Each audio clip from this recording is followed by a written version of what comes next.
Welcome to the Dork Forest. Jackie and her pals will never bore us. Shameless confessions about our obsession will make us laugh and smile. So let's explore the Dork Forest and dork out for a while. Hello and welcome to March, Rangers of the Dork Forest. My name is Jackie Cation and you're listening to the Dork Forest. JackieCation.com, DorkForest.com, TheDorkForest.com. These are the websites. We don't have a sponsor yet this month, but you can always donate. Don't forget that you could give me $100 a year for listening to this content for free on the iTunes, and you could review. If you don't have $100 a year, you could just and you could buy merch at JackieCation.com. Here's the good news: there's a new comedy special, my new hour-long comedy special, stand-up comedy special video on allthingscomedy.com/records. $5 download. Out March 4th. There's a limited edition t-shirt available, a Horcrux Tour t-shirt, available till March 14th. And I need a pre-order of 100 to print them, because they are 8-color fancy pants, and they're going to be on union-made American black t-shirts, much like the Ranger t-shirts, the same style, Bayside. But they're expensive to make, and I'm only going to do 100 of them or 200 of them, however many. I'm not going to do more than 200 of them because I'm tired. But they're a great t-shirt of Jenny Fine's design of the cover of the CD and the DVD. And order them. Order them at JackieCation.com/Horcrux and get the special at allthingscomedy.com/records. Right now, let's get into the show, because it's March. Hey, Jackie Cation sitting here in my living room with Tom Rhodes, R-H-O-D-E-S. I think we all know how to spell it, don't we? No one know how to spell it? TomRhodes.net. Stand-up comic, hilarious, wonderful human being. And now, sitting in my living room in Van Nuys. Welcome to the program. Hello, friend. Hello, friend. I don't get to Van Nuys very often. Well, I don't blame you. I think we're doing what we can here. We're doing as much as we can. So I think that this is our cute little. You get a free T-shirt, by the way. I love it. That's you get great. to pick, and I always tell. Oh, thanks for putting out a selection for me. I always put out a selection, and I always think it's like, because most people just have one, and then they'll give you an extra large because they only made extra larges, and I'm a large. I know you're so a large. People give me extra larges, and I never wear them. You know what? I guessed medium. Because these are American made. Because while I'm willing to wear clothing made by toddlers, I'm unwilling to sell clothing made by toddlers.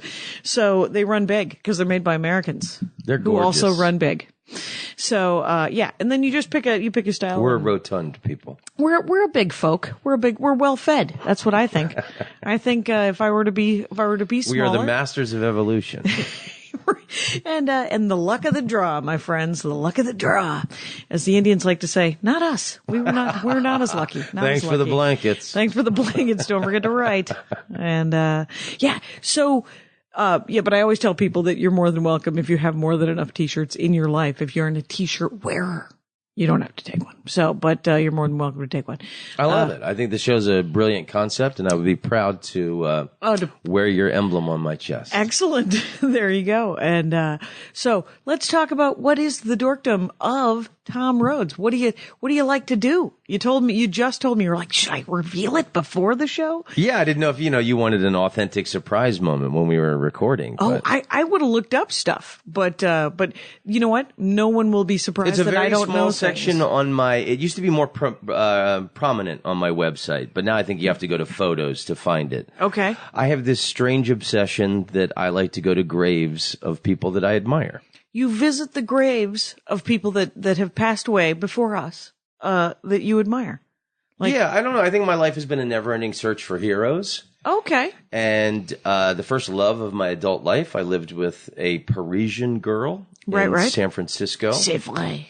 And her mother, very first time I ever went to Paris, right? Her mother lives in the Bastille area. Okay. And Père Lachaise Cemetery is there. Okay. So I think that's where this obsession started. Okay. And that's where Jim Morrison is buried. I was going to say, isn't that where the Doors guy? So I went to Jim Morrison's grave, yeah. And that was, I don't know, I think 92 when I first went, something like that. And you could go there And you could sit on his grave, and I pictured having my moment with Jim. Yeah. But then there's like some stoned loser Belgian kids there, and they, so you don't like really. People hang out. People hang out there, but that's changed. Okay. There used to be a bust of his head there, which was stolen many years ago. And then now they actually have some like police barricades around it, and there is a police security guard guarding it. Okay. But at the same time, there's so many more cool people than Jim Morrison buried in that cemetery. Right. Oscar Wilde is buried in that cemetery, and his mausoleum, which some woman who was a big fan of his paid for at the time of his death. It's almost like Art Nouveau looking. It's this big stone monolith with like there's like, I don't know, an angel or, some kind of angel like person on top of it. Yeah. But people would kiss it with lipstick. So you go there, and that's the most brilliant thing I've ever seen in my life. The grave was completely covered with like thousands of kiss burns. And my girlfriend at the time gave me her lipstick, and I put it on just so I could leave my oily lip prints on it. But it was about a year ago. They thought, or maybe 2 years ago, they thought that the oil from the lipstick was eroding the stone. There are oils. So they encased it with this kind of plexiglass. Okay. And it's not as cool as it used to be. I went there about 2 years ago when I was in Paris. And people still kiss it, but people have scratched all over it, like that kind of like subway graffiti when people take a key and try and it looks horrendous. But when it was pure stone, right, and people were just kissing on it, with all these hundreds and thousands of lipstick kisses, neat. It was absolutely beautiful. That's so, there's part of me that like there's two different responses to that. One is let it deteriorate, right? I mean, and it's stone. I mean, come on, the pyramids are still standing. Right. It's going to last as long as it's going to last, which is longer than you think. Yeah. And it really is the oil from lipstick really going to erode it. Bamford used to told this great story that she doesn't do anymore about how, her mom would always come in when she'd stay at the house and she'd pull the top sheet to make sure she was tucked into bed better and go, honey, I know you don't want to believe me, but there's oils and it gets on the quilt. And, which is, and I think there are oils, and I think that it's things were meant to fall apart, and things fall apart. Yeah. I think it's its own tribute to some extent. I mean, look at the what is it? The Sphinx in Egypt. The nose is gone. The nose is gone, but it's still pretty cool. Pretty cool. That's it. I would go if they weren't shooting random white people. Oh, I needed to go. I've always wanted to go. Yeah, that's what I've been to a lot of the major things in the world, but that's one that you went to Hong Kong, right? I've been to Hong Kong many times. Oh, have you been more than? I've been to Hong Kong about 5 or 6 times. Okay, it's because I'm going. I'm doing that thing. Oh, fantastic! You'll love it with Michael Dorsher. Yeah, you'll love it. Okay, I hope you. What should I see? Got some tailors. They've got there's these brilliant tailors, and I've been using them for years. That is a very nice shirt. But you could have anything. You could take out a picture from a magazine. And they'll or some ancient, if you see some 1920s style female skirt suit that you want. I mean, these people could recreate. I will have to talk to someone about like a purple wedding dress with a Indian chief feather hat. They could make it for you. These people are. Andy's going to get a suit for sure. Yeah, well, these are the people. Okay, and if you have a tailor, maybe we could go to your. No, tailor. You should go to that one because Hong Kong is. It's notorious for tailors, and there are a lot of cheap, terrible ones. Okay, so you don't want to spend. I had a friend. I won't mention his name, a comedian who went there about 10 years ago. Sure. And he said, "Yeah, I heard about these $100 suits." Yeah. And I go, "Dude, you don't want a $100 suit." Right. And then he went to these tailors who I sent him to. Yeah. And he said he kept trying to get them, and they go, "We don't make $100 suits." Right. And then when I went back like a year later, these guys love me. I've been working with them for years. Right. They go, "We're sorry, we couldn't help your friend. We just don't make cheap suits." Right. We're not going to make a crummy suit. But for your friend. $400. Okay. You could have the greatest kind of Armani quality suit pimp lining with every detail. You want the little Italian stitch around the lapels, and you want a split cuff, and you want the real buttonholes on the cuff. Yeah. Cheap suits just have like buttons that are sewn on the edges. Right, yeah. Which Instead of buttons. Yeah, and then you got all these secret pockets on the inside, and okay. Yeah, I would love to get that. But I mean, anything you could imagine as a female, they could do. There's this British comedian Ross Noble, who he had them make Evel Knievel's leather jacket. The white leather jacket, it had like the blue stripes down the side know with what like the red. yeah, I was a huge Evel Knievel fan. Yeah, growing up, and he had it made. He had it perfectly recreated, just the top white leather jacket, and then his house burned down, and it was burned in a fire. But I saw the coat. You saw and it. I saw him wearing it, and that was like when I had first started using these tailors. I've never had them do anything leather, right? But I mean, they can do it, right? I don't know what I would want, but I know that I want. That gig is fun. If Michael Dorsher tells you to go to the Temple of 10,000 Buddhas, skip it. Yeah, skip it. Why? What's my the favorite Temple of 10,000? He did tell me 10,000 Buddhas there, and I like a Buddha. There's all these fake monks in Hong Kong, and they look exactly like monks. They're wearing the like kind of saffron robes, and they got those little wooden. My acupuncture told me bracelets, about the fake monks, and they're fake monks. And then so like. You give them money, like I've given them money for years because they come up, you go to Thailand and I've been all over Asia and you see these monks and they got their little bowl. Right. And you give them money. It's your alms. Right. And so, I thought, oh yeah, and I gave money to these people. And then it was only the last time I was in Hong Kong last year that I found out that the ones in Hong Kong are fake because a real monk would not be on the street begging for money. Okay. And that's what they told me. And then like, wow, the heavens opened up and epiphany I never realized. And then they're at the when temple, they come up to you, you want to smack the shit out of them.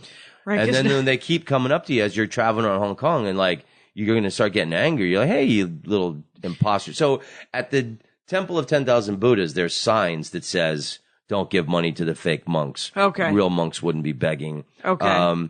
But it's this big stairway that you walk up. He told me to do it. I love Michael Dorsher. He's a beautiful guy, but skip it. The best thing to do in Hong Kong is the Star Ferry.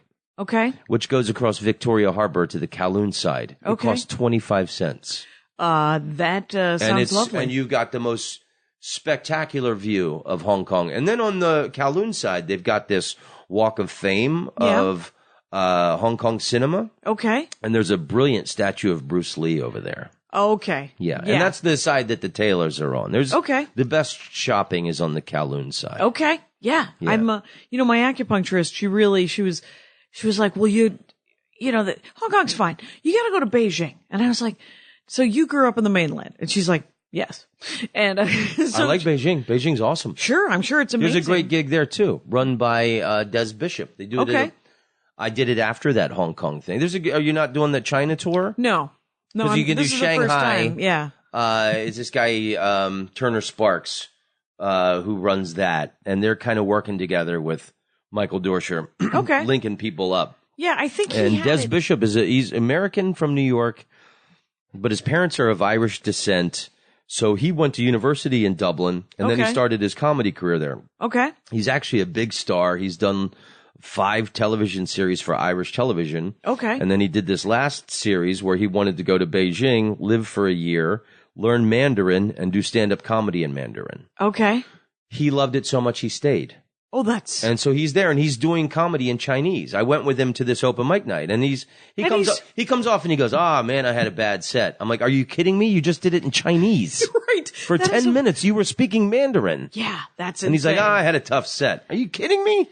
Yeah, that's a win already, my friend. There's a place there called the Bookworm. Okay. And it's a big bookstore that has a bar in the center. Really? And that's in Beijing? And then you do the show. Mm-hmm. It's in the humor section. Oh, is it? So it would be Jackie Cashian in the humor section. Yes. Is how they advertise it. And it's really cool because you're standing in front of this like floor to ceiling bookshelf. Yeah. And it actually looks an awesome very background. beautiful on video and in photos. Right. That sounds like a perfect Beijing's thing. cool. A lot of people don't like Beijing. They think it's dirty.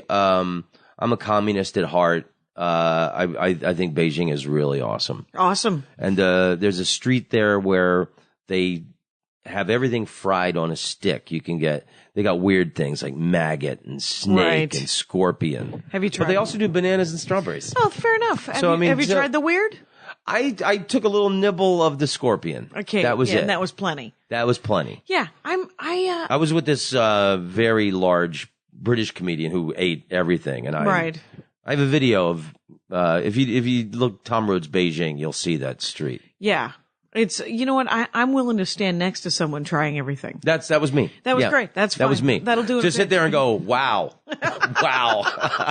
You're willing to eat that? Oh, you do that then. And You going to try something? Yeah, I'll have the strawberry. exactly.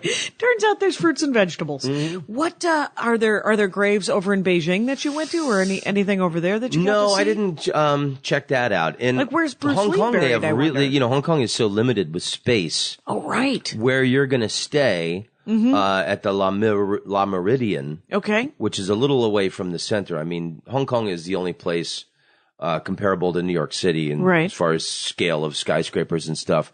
The La Meridian is a very lovely hotel. Excellent. It's in Cyberport. Please sponsor the Dork Forest La Meridian. Yeah, Yes. really swank. And then you Oh, pass nice. this big, huge cemetery that's on these hills. Yeah. And it's like terraced. Oh, But I didn't, it should I've be. just driven by there in a taxi. Okay. Then do you think Bruce Lee is buried there? Good question. Yeah, because that might be something. A lot of the graves I've found, you can go to findagrave.com Oh, that's right. and you can search by person, or you can do places like you could do Wisconsin, Right. and see who's buried, what famous Wisconsin. people, and then it would be Like, is Senator McCarthy there if I wanted to go? you just look. You could look and check right. out. That's how I used to do it a lot. It was a hobby. Yeah, to go see who is, because you live in Los Angeles, right? I don't live anywhere. You're on the road. Is that what's happening? I've had everything in storage for 8 years. Excellent. You might My wanna wife look- has been with me for 6, and Right. Don't put her into storage. we just spent 2 months in Europe. Okay. Just got back yesterday, Okay. so we're a little hungover. Oh, sure. I'm sorry, not hungover, jet lag. Thank you. Sure. It's the hangover of last year traveling. we spent a month in New Zealand. We'll spend like a month or two in Asia. Yeah. And then, this is constantly doing gigs around America. Yeah. So now we got back, and now I'm booked for the next Right. 2 months solid. So were you in Europe on vacation? Taking a moment? Gigs everywhere. Oh, gigs everywhere. Do you Yeah, I did do 2 you weeks in vacate? Holland. I lived in Amsterdam for 5 years. My wife is from Holland. Okay. All right. So I did shows in Holland first. Nice small little theater tour. Sure. Then did shows in Paris. Right. And then Barcelona. I And then saw the Paris run. I was like, now I want to go to Paris. Paris. That's a cool gig there. That's a cool gig, I I'll bet. plug you in. All right. Well, we shall speak. Yeah, and you go to Père Lachaise, you can go crazy. And in that Père Lachaise, not only Victor Hugo, you have Oscar Wilde and Oscar Wilde. Chopin is buried there. We were just in Paris a few weeks ago, right. and I've been there before. Yeah. I'm a Voltaire freak. Okay. So you go to the Pantheon. There's a Pantheon in Rome. They tried to, make something on scale with that, and that is where the biggest French luminaries are buried. Okay. So Victor Hugo is there, Emile Zola. Okay. I mean, and what those people don't mean that much to me. Right. It's Voltaire. Right. So it's all about Voltaire. he's in the, and you got to go He down. was a little snarky, I thought. He was really snarky.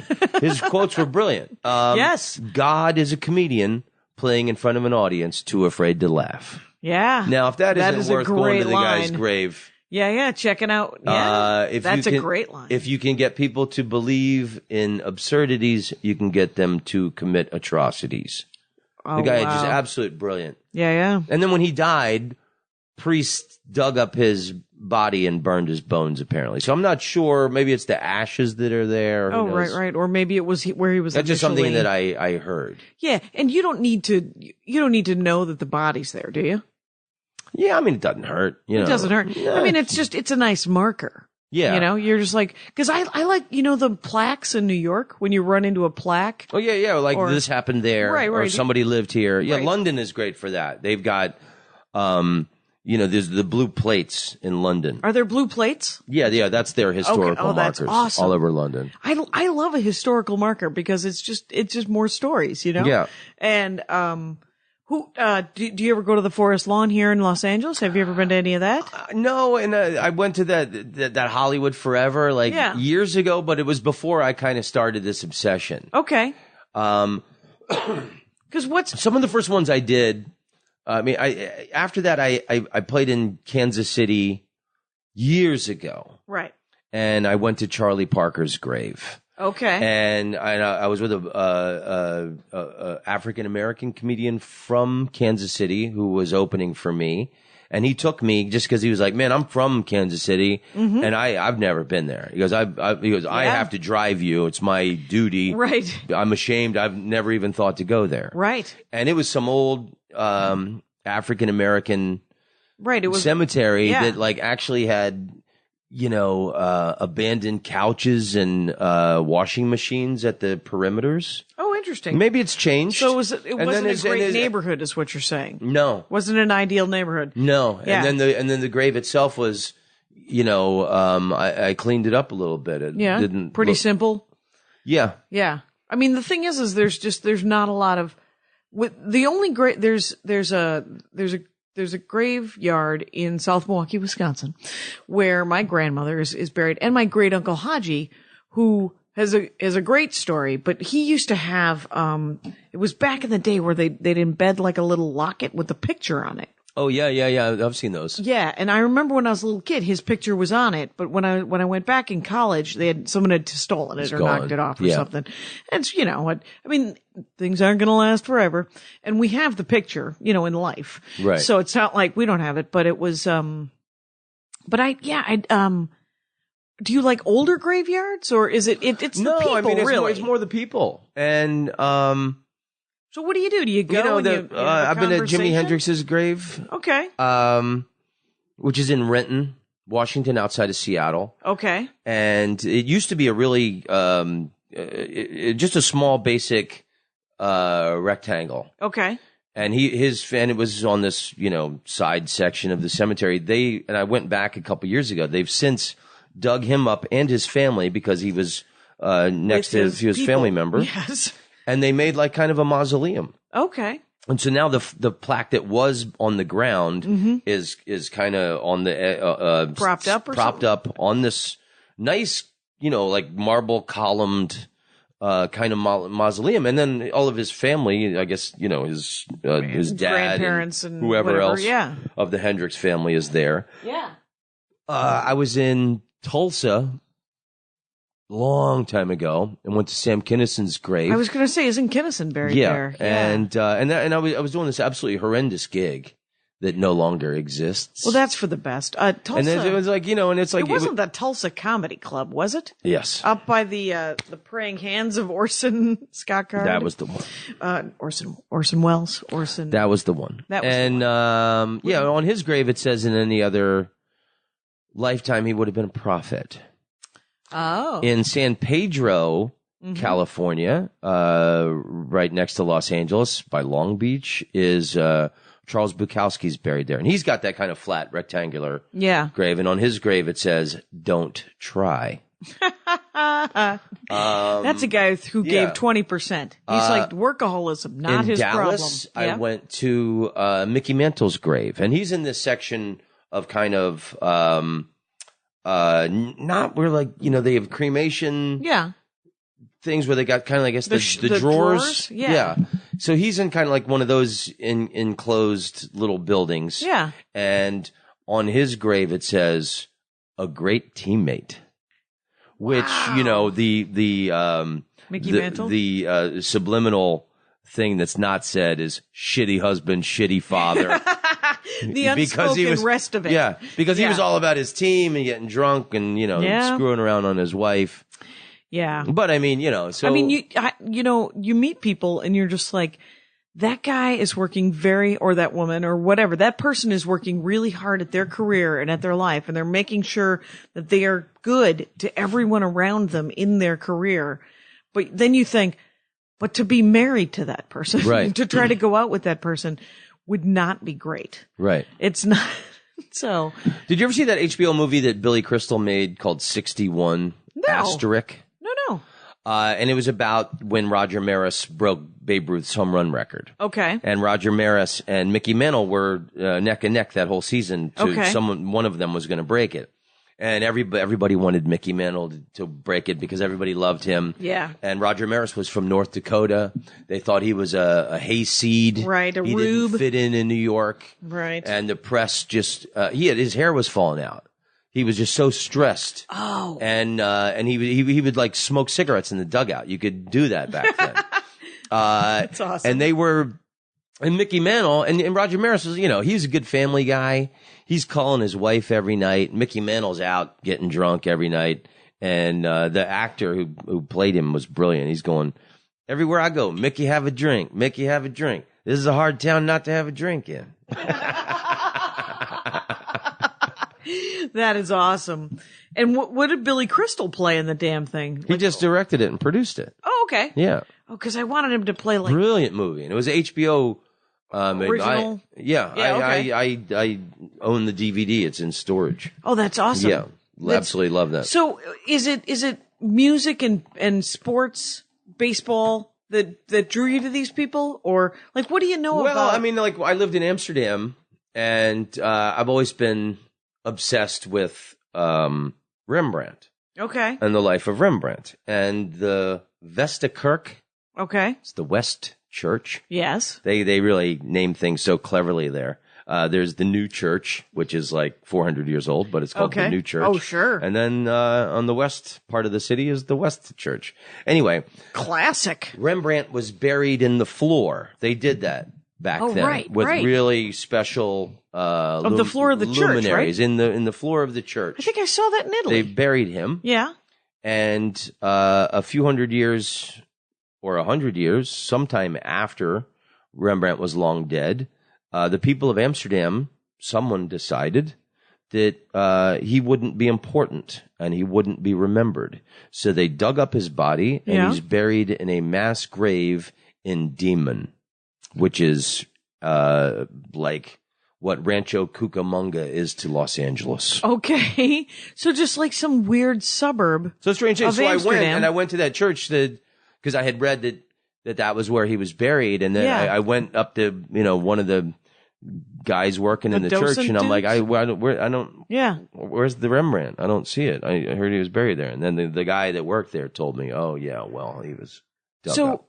They threw him into a mass grave. Who were the other 120 people? I don't was know. it 1943? Again, like Amsterdam is such a small city. Right. And, for, Is it a 1,000 city years state of kind history, of thing? Or they couldn't bury people in the city. there's no space. There's no space. I've never been to Amsterdam. Yeah, it's minuscule. Okay. Yeah, I don't smoke pot and Well, Anne Frank Frank it's really makes a me city sad. of art, Yeah. more than it is Right. Then pot and prostitutes. Even I think they do that on purpose so that the rest of the world doesn't focus on their banking practices. they're like, look over there. Yay, Look tulips and weed. Oh yeah, we're all about whores over here. But I mean, the Rolling Stones, U2, Coca-Cola, Okay. all these massive corporations are all. The Elvis Presley estate is based in Holland because of their lenient tax breaks and banking loopholes.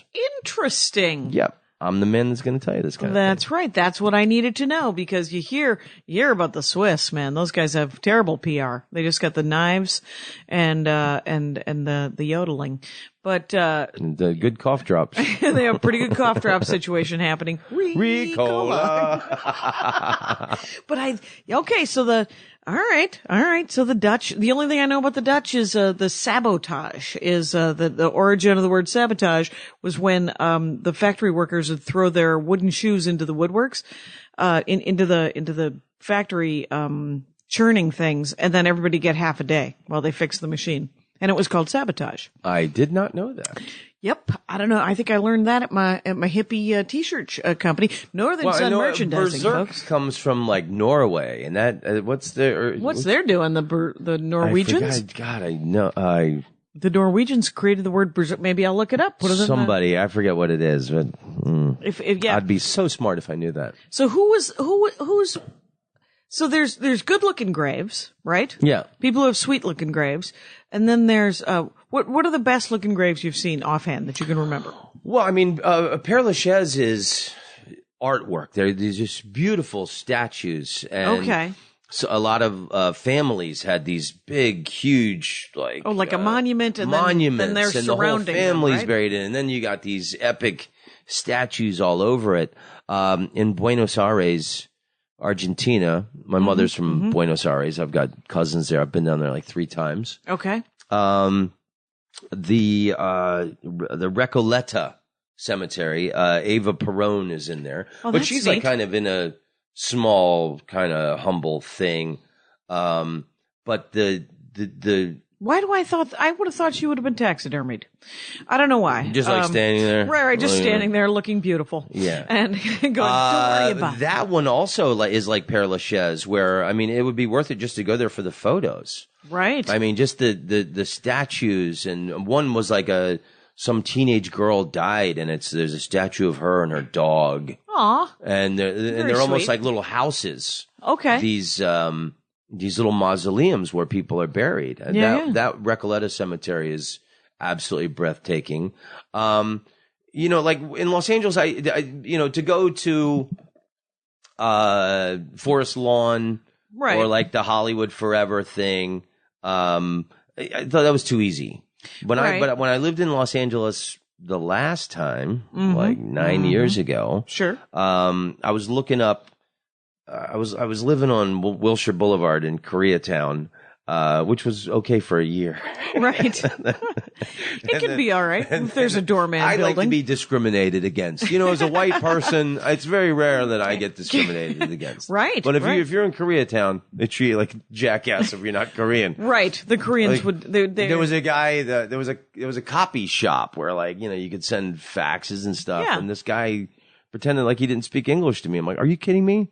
We talked baseball last week. You don't remember me? Right. I like baseball. You like baseball. Now, it was a week later. But anyway, All right. there's a cemetery. What is that street? And I looked it up, and it's a really kind of rundown cemetery, and Hattie McDaniel is buried there. Okay. Who was in Gone with the Wind. I don't know nothing about Birthing No Babies. Right. And Yo's name's she was Mamie? a brilliant actress. Yeah, she was in Holiday Inn. She did tons of films. Right. And should have been doing Shakespeare, but was brilliant not. actress. Right. Yeah. And I mean, and back then, and the discrimination. Yeah, clearly not being offered those roles. Right. I mean, Yeah. to be a female African American actress back then and have the longevity that she had, I think is even more remarkable. Yeah, she must have been. Well, that's she must why put I up think with a lot of bullshit. she put up with a lot of bullshit, and she Yeah. also, I think, must have been an amazing. Socially, she might have been. Well, I really read about her good. too, and I think she took care of a lot of her family members. She did a lot of things for like people in her neighborhood. Oh, socially And- with the. Yeah. Yeah. And her grave is, one of those little, rectangular, normal, small ones. When I was in Houston, one of my all-time heroes in life is Lightning Hopkins. Who's that? My favorite blues singer of all time. Okay. All right. What did he play? He played a guitar. Okay. Long Black Cadillac Blues. Oh, baby. Yep. Come on back, 'cause you got something of mine that I sure do lack, and that's my black Cadillac. Oh, sweet. He did a lot of cool songs. Yeah. Mojo Hand. That's his best album. I'm going to Louisiana and get me a Mojo Hand. And his that name's means- Lightning. Lightning Hopkins. And what is Mojo? Is Mojo hand a it's dick funny. joke? I used What to is- have this argument. I dated this girl years ago, and I've since gotten over it. But it was the French girl that I lived with. Okay. I wanted to name my if I ever had a son, I wanted to name him Lightning. Lightning Rhodes. LIGHTNIN apostrophe. and because that was his name, Lightning, Right. not lightning. Right, but his Lightning. mama did not name him Lightning. And so But you wanted to name your son Lightning. I wanted to name it Lightning Rhodes. Lightning Rhodes. And this girl was completely against it, and it was an ongoing argument that we had throughout our relationship. And I said, "Listen, baby, I just want you to know I love you so much. I'll put a G at the end of it." See? She wouldn't go for it. What I'm saying here is that is the compromise that is Tom Rhodes. Yeah. That's what it is. You'll bring that to the table. I will put a G on a baby that I am naming Lightning. It would be so much cooler and apostrophe. So I brought, I went to a liquor store and I got a little bottle of whiskey, and then I got a glass with ice, and I poured him a glass of whiskey, and then I brought him like a dozen roses. Nice. Because the guy is really, provided, and I always try and, like Charlie Parker's grave, I cleaned it. I went to Sam Kinnison's grave. I brought like, 409 squirt stuff. Oh, right, to tidy it up. And, kitchen paper towels. Was Bill there asking you for $1? No? No. Okay, fair enough. No. Who's that? His brother? Yeah, this is probably. Yeah. And so, So like if it's like sometimes I'll try and do that where like I'll try and clean a grave of somebody. yeah. But yeah, it's nice to tidy up a grave, but I've only done it for family. I mean, I think this is an interesting, like, who would I love so much that I'd want to see their grave? Like, is there an author? Is there, like, I did go to a pub where Tolkien used to hang out in Oxford, and that was neat. But I've never been to like his grave. That'd be kind of cool. Yeah. To go to see where Tolkien is buried. I've been to Michael Hutchins's grave in Sydney, Australia. My father, who I was very close to, and my father's the reason I'm a stand-up comedian. Mm-hmm. He was a decorated war hero in Vietnam. Okay. He was killed by a drunk driver. All right. He survived being shot down in a helicopter in Vietnam, and he saved these guys' lives. He got like 5 medals for wow. it. So he was killed in 2009. Wow. And he got buried in, it was rough. Yeah. He got buried in, Arlington. Oh, right. And Arlington's full. You don't get in Arlington unless you are a badass. Right. They got to move people. Yeah, they got to rearrange. There's limited space there. Yeah. So to be buried in Arlington now, you have to really have accomplished something in battle. Yeah. Did he get like a Silver Star or something? Or he got that. He got the Distinguished Flying Cross, which I think is the most prestigious one he got. He got the Purple Heart. He got like 5 medals for this one incident. Right. My dad's favorite drink was a Rusty Nail, which is scotch and drambuie. And he taught me when I was a kid how to make it for him, the way he liked it. 3/4 scotch. You're 9. Quarter drambuie, and then you stir it. Yep. And then like, and how many cubes? Even as we're talking in a cocktail glass. Okay, so a sort of a tumbler. We're talking not a tall glass, but a little tiny bit more than half. Okay. Of ice. Okay. So even as a lifelong drinker, I could never handle it. I never did. Scotch was something I could never handle. Is drambuie like a? And I told him, I said, only people who like survived combat missions in Vietnam. In Vietnam would drink this drink. I said, I don't have anything I need to forget that that I would need. So anyway, and then my dad, after his accident, it was just his thing where he wanted a McDonald's apple pie, and I forgot. Oh. So when I went to his grave the last time I was in Washington, D.C., and I cried my eyes out when I saw it. I had been there for the funeral and couldn't stop crying the whole time. And I brought him, I made him, stopped at a liquor store, got him the cocktail glass, bought a bag of ice, got the drambuie and the scotch, and made him his drink, and I left him the apple pie, you know, and sat there with him. And then my sister died of breast cancer in 2011. Oh, Christ, dude. Yeah. And I was really close with my sister. So for on her birthday and the anniversary of her death, if I'm in Florida, my family's from the Orlando area. Okay. I will go buy. Florists can be kind of expensive, but we got this grocery store chain and in Florida it's called Publix, which is my with favorite. An X, I think, right? Where shopping is a pleasure. They have a fantastic florist, and you can get a dozen roses for like $20. Okay. So I'll always spend at least $100 Okay. I'll try and get as many different colors as I can. I'll get yellow, pink, red, white, and I cover my sister's grave with at least $100 of roses. Yeah. From the headstone to the toes. Right. Just absolutely. And I lay them gently, and I'm like, I lay them out very nicely on top of her. Did she love roses? Or it's just super pretty? She liked flowers in general. Right, she's a person. Yeah. So, who doesn't like flowers? Yeah. That's nice. Do you have any other siblings or? Yeah, 2 older brothers. I don't think they'll be getting the rose treatment. Right. Yeah. It's deflated football. It's like, here's a tennis ball I found.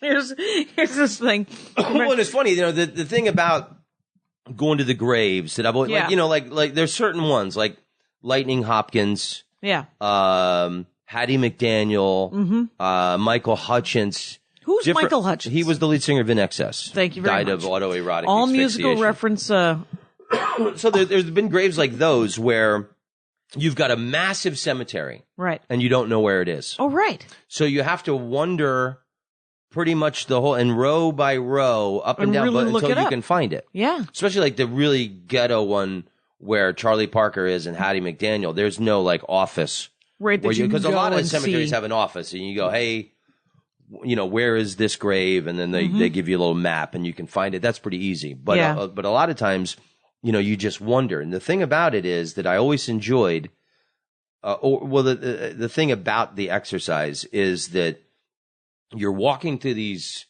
cemeteries and you're looking for this person that it always reminds me to live. Oh, there you go. We're all going to drop dead. Yep. And that you should enjoy, every day. I went to Bon Scott's grave. I did the Perth Comedy Festival. Okay.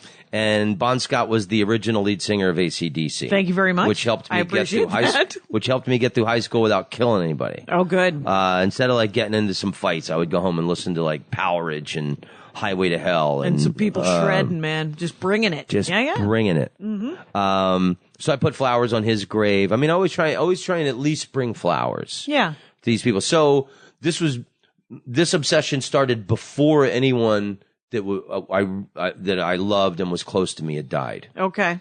So when my dad and my sister, who who I loved more than anyone in life, so when they died, if I go visit their grave, I'll spend $100 on roses, or definitely make sure I bring my dad's favorite cocktail, right, and a McDonald's apple pie. So yeah, my mom. Because I was really close with my dad, and I didn't have anything that was left unsaid. Mm-hmm.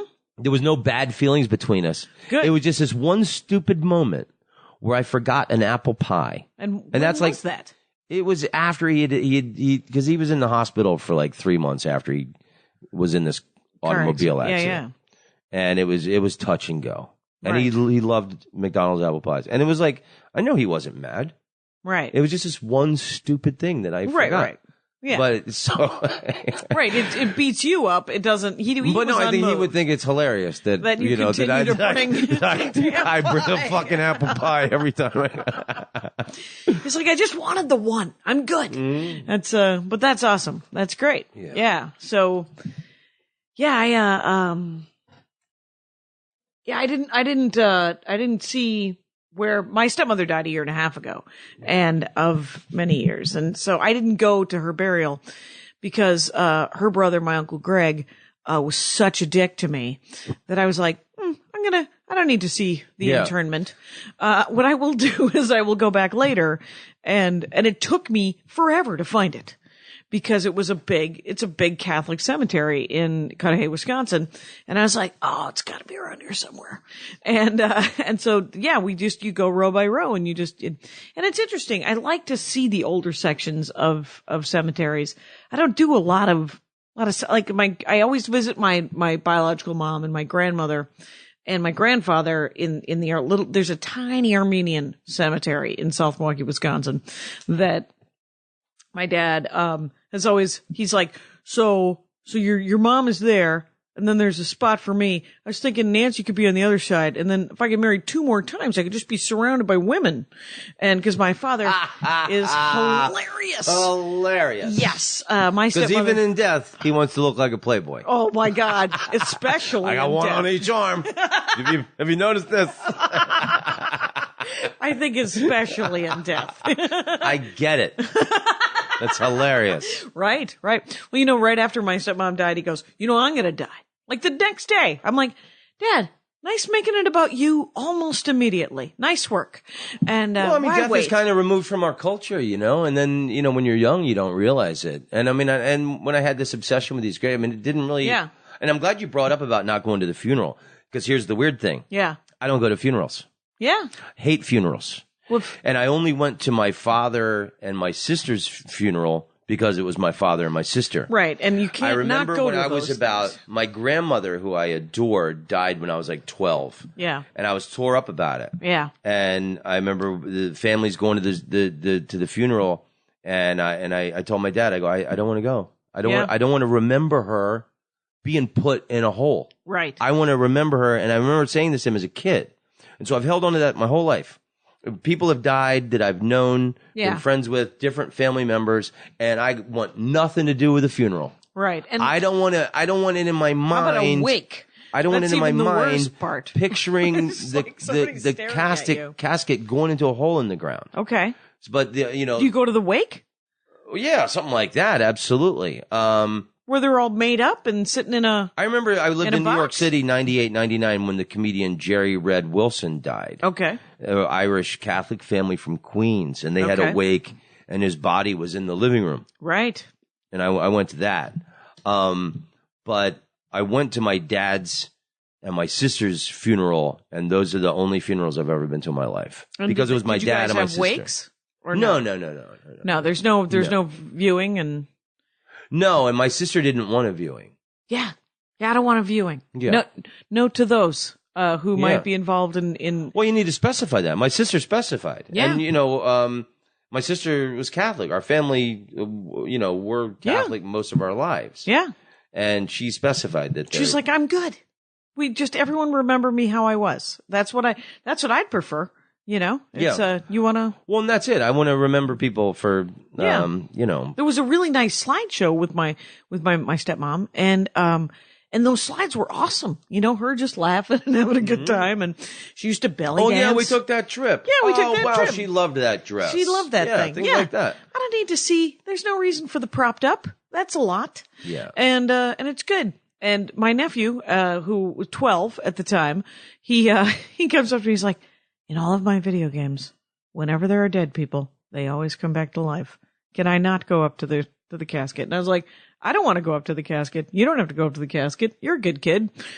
Call it.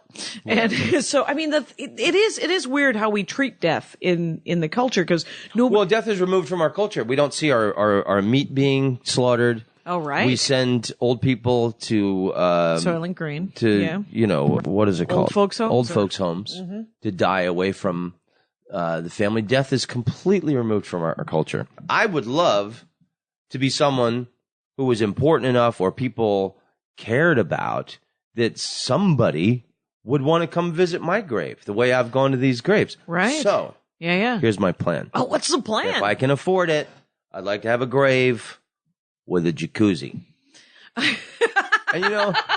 And we're like, I could leave enough money where it was cleaned regularly. It was maintained. And sure. people not only come, but like, you get to hang out with me. Right. And like think, wow, what a great guy. He left a jacuzzi. Wow. I wonder, that is quite the dream sequence. I like that as a dream sequence. You'd have to have the money. And it's funny. I actually think jacuzzis are disgusting, and they're I germ wouldn't- incubators. I don't want to sit in a soup of other people's. if it could be cleaned every day, and people. What about a hot dog stand? I prefer like a hot dog stand or something. There's a guy working every day. Every day And available. his whole job is just give out hot dogs to anybody who comes. Anybody who shows up. How about apple pies? That's it. That's it. The guy just like that the carousel, keeping them warm. Wait, how about maybe there's just like a little carousel, an actual horse carousel where you could ride around my grave. That would be cool. You know, like you put like the quarter in the thing and the little tiny just the ride with the 3 horses on it. Right, or in front of the grocery store, in front of the Publix. Right, those things. One of those things where The you children just- ride the horse. Children's horse. That would be awesome. I might need to do that. That will be in lieu of a Skee ball. gravestone. That would be pretty cool. Oh, skee ball. To have skee ball on your grave. I kind of want a Mortal And like you Kombat get like 3. right on the top of the tombstone is like the bullseye. You put Oh, wait. Remember those And things then that you throw and they fall into the dunking machine? Oh yeah. Yeah. Maybe that's something. A little effigy of me. You just whip dunking a ball machine, that's and hot. a dunking machine. That would be nice. Do you ever play Mortal Kombat? Do you ever play that? No. Do you have any tattoos? I don't know why. Oh I've no, digressed. I have no tattoo. Me neither. Have you ever thought about getting a Never tattoo? wanted a tattoo. Never would never be- liked tattoos. If you got a tattoo and regretted that tattoo, what do you think that tattoo would be? You know, I used to do a joke that Well, let's resurrect it. Let's do it. that if I ever got I'm torn. The reason I don't have a tattoo is because I'm torn. I'm not sure. Right. I either want to get a skull with snakes coming out of the eyes, Right on. with 666 underneath it, Okay. or Huckleberry Hound playing a banjo. How adorable would that be? Maybe the compromise would be Huckleberry Hound's head and 2 banjos crossed. Ooh, like a skull Yeah. and crossbones. No, I actually don't like tattoos and never Okay. wanted one. Did your dad and have tattoos? No. What no. branch of the service was he in? He was in the army. He was an army guy. Yeah. Okay. Nobody in my family ever thought tattoos were cool. Oh, you can't out white trash me. And then I've been with women that Are tatted up? well, I remember like the French girl had a very poorly done mermaid above her ass. and we'd be doing it doggy style and I'd be looking down like, really? This was a Why? choice. I'm no longer hard. Yeah. It is And very yet difficult. I've never ever had any Because desire. you love to- Rembrandt. I think And scars you think to are yourself, scars are more interesting? Are cooler. I have a scar on my finger. Anybody can get a tattoo. Sure. A You have to earn scar. a scar. You know, what's happening there when your eyeball? What happened there? I got drunk and blacked out January 1st, and I got 6 stitches on my forehead. This very January 1st. Haven't had a drink since. Oh, good for you. Stone cold sober. Let's have a little coffee Cheers, clink to baby. that. Yeah. All right. So yeah, that's fresh. That's a noob. This one, I my first ever audition, for a stand-up set, MTV, because this is always set MTV. This is back in the half-hour comedy hour days. We're talking What? 1994, 95. No, that was the stand-up half-hour comedy hour. Oh, was that what that was? That was what that was called. I think it was Yeah, like Ed about 5 McMahon years. thing. It was an Ed On MTV, Ed McMahon wasn't on MTV. Star Search. Star Search. It was a that was Star Ed Search McMahon. thing. Yeah. That was a terrible idea. I think from 91 to 95, MTV had that Maybe show. I thought it was MTV. Wow. I used to drink a lot as well. But what I did was, I got so, angry, I turned around and I punched the wall.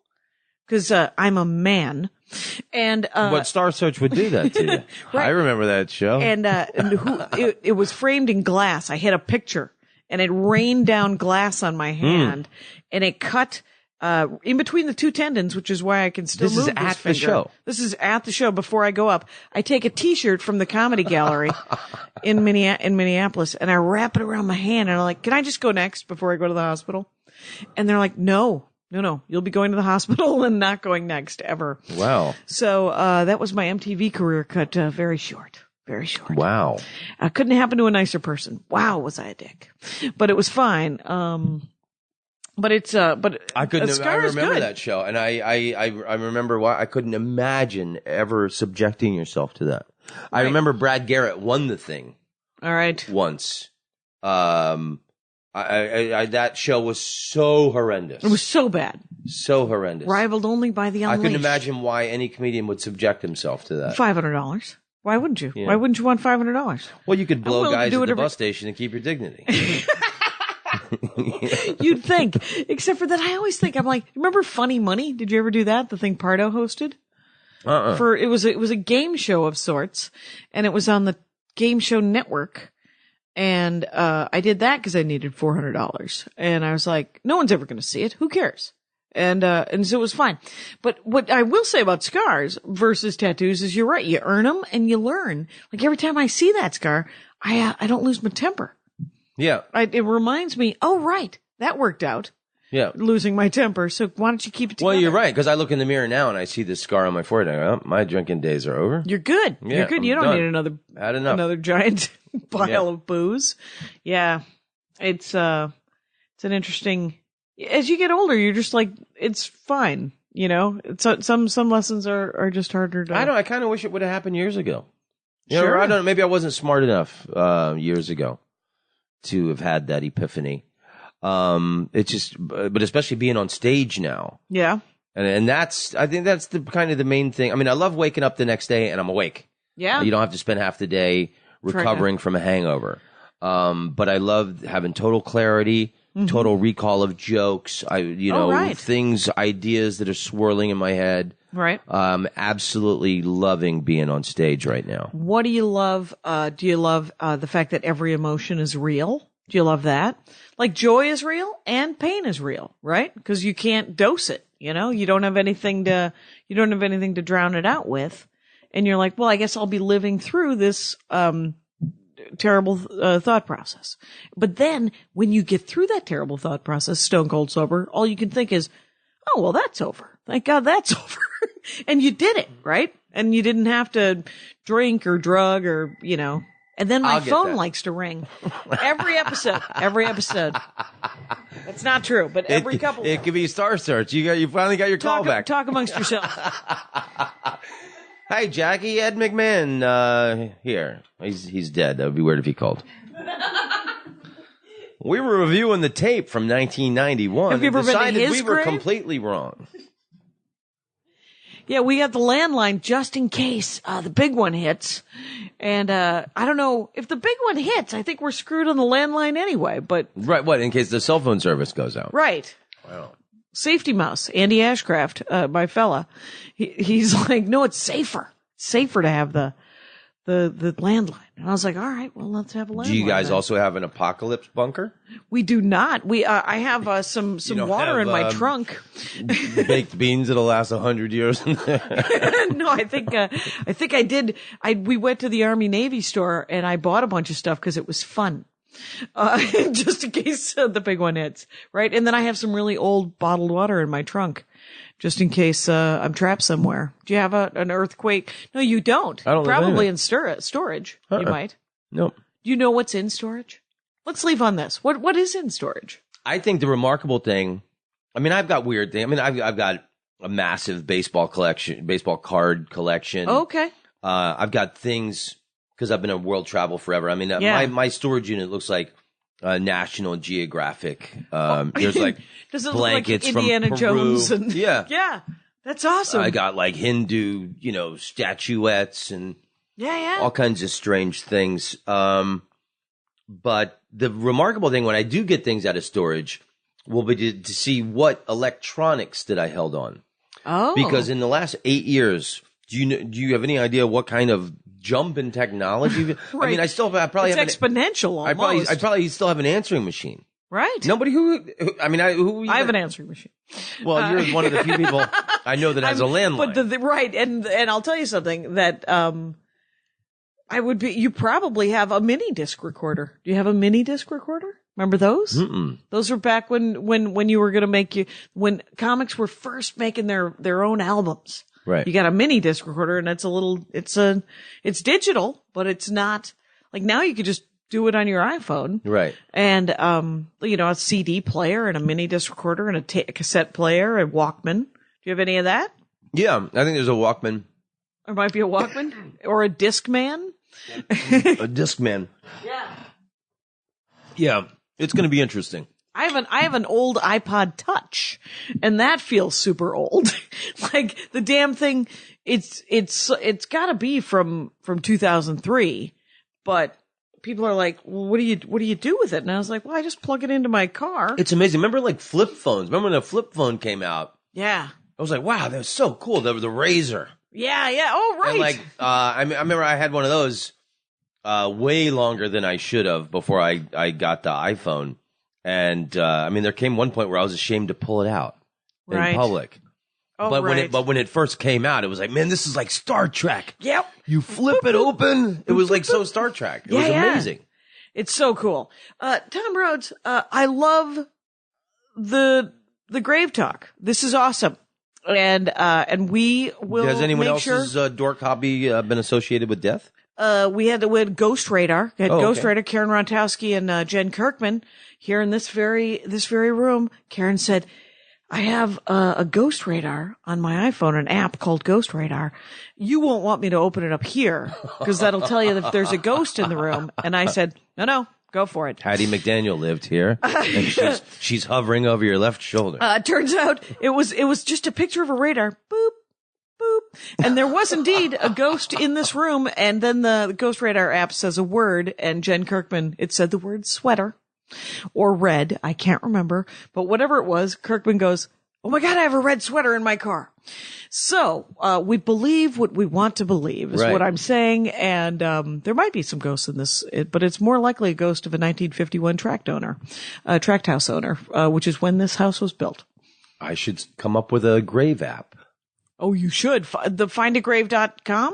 Yeah, I don't know who runs that. Yeah, so but we could usurp them. Anyone listening, help me with this app? TomRhodes.net @ Tom Rhodes for Twitter. And where are you working? Where, if people happen to live in what? Everywhere, constantly. Honolulu?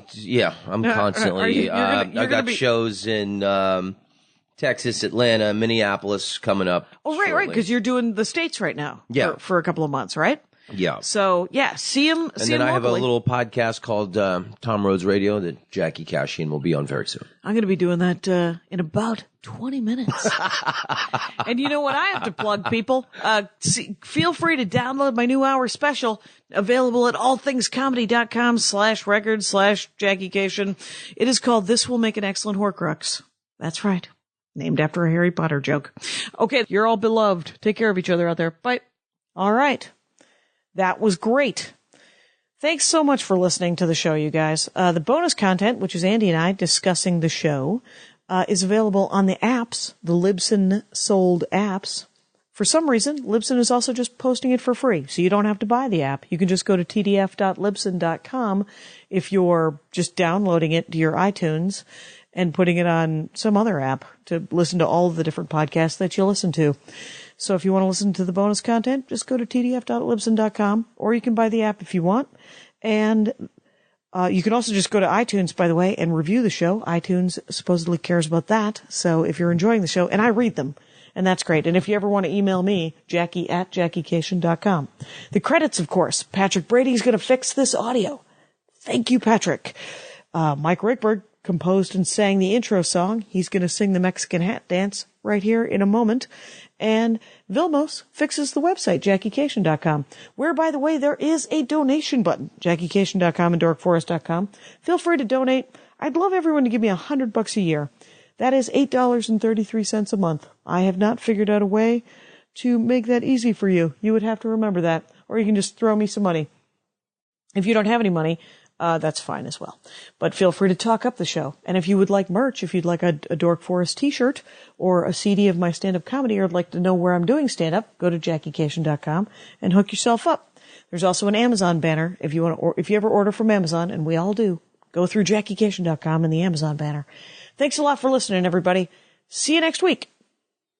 My hat, my hat, my hat. They're dancing around my hat, my hat, my hat, my hat. Well, what do you think of that? If it looks like a Mexican hat dance and it sounds like a Mexican hat dance, it's most likely a Mexican hat dance. So take off your hat and let's dance. Yay! Oh my God. Why don't we just call that as the end of the show?